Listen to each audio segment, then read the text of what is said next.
I've cut my binding at 2 1/4 and ironed it in half. And I'm going to put it on the back side of my quilt.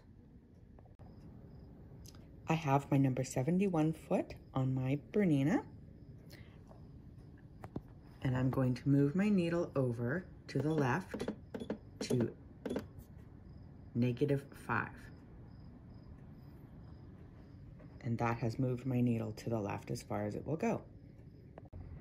The number 71 foot has a little arm that is going to keep your fabric from shifting to the right.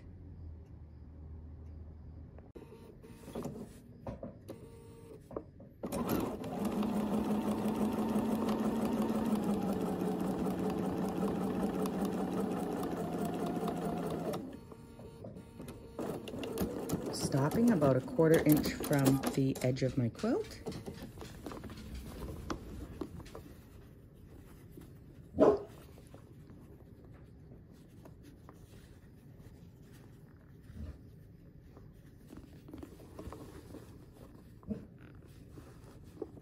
I've made my mitered corner and I'm starting from the next side of my quilt.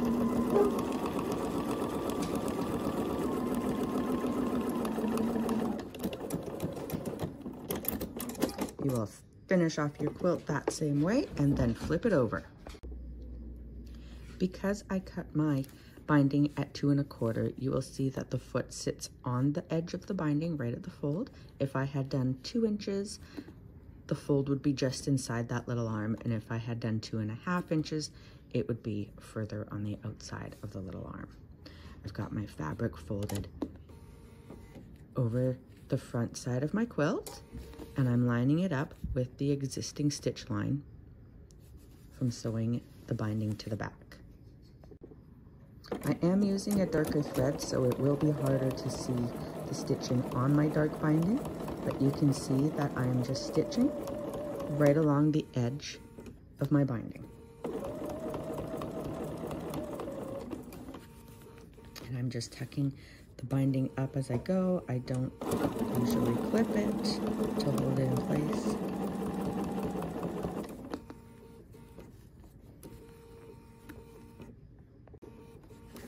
When I get to the corner, I stop sewing about 1 inch from the corner. I'm going to lift my foot up, take the fabric out from the foot, fold my corner up. Here's where I might use a clip to hold this piece in place, and I'm just going to miter my corner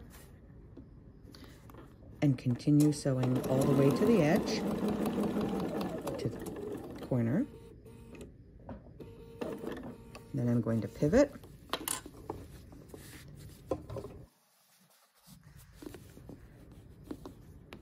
tuck my fabric back up over my foot, and continue sewing to the next corner.